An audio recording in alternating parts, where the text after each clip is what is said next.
से आइल बारू बोला ए बबुनिया की जान मारे तुहर मुस्कान देखे में त लागत तारू कमसिने रानी भीतर से बारू तू सयान देखे में त लागत तारू कमसिने रानी भीतर से बारू तू सयान देखे में त लागत तारू कमसिने रानी भीतर से बारू तू सयान देखे में त लागत तारू कमसिने रानी भीतर से बारू तू सयान भीतर से बारू तू सयान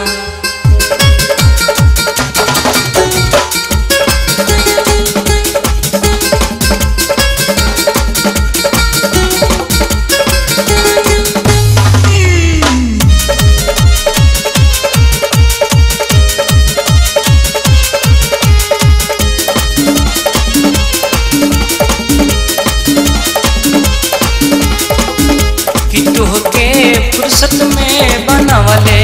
भगवान गोरी कि तुहके देखी हमरो डोला ताई माने गोरी कि तुहके फुर्सत में बनवले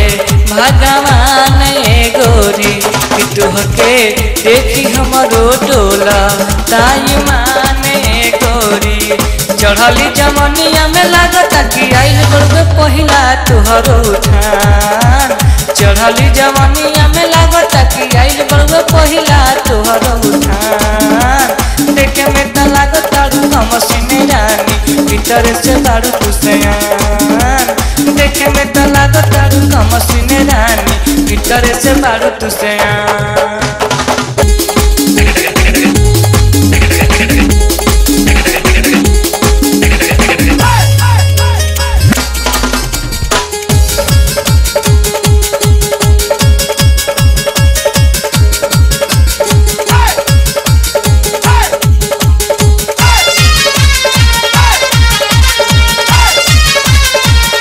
की गाड़ी तोहर हवे पैसेंजर की हमें ले रानी कि हमारे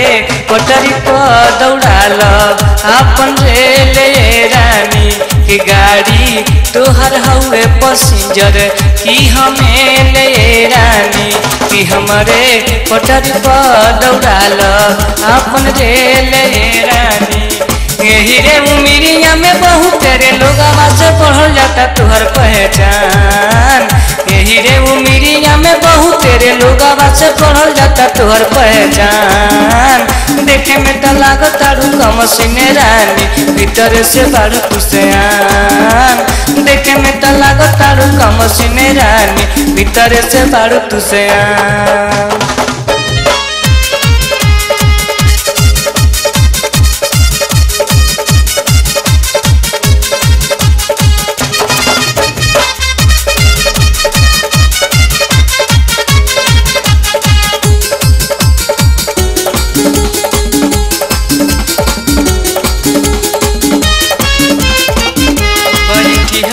कबहू नहीं ड्राइवर के तू बगल में बबुनी कि हैंडल फेरे में उठे काई बार बार के होने बैठी हो कबहू नहीं ड्राइवर के तू बगल में बबुनी कि हैंडल फेरे में उठे काई बार बार के होने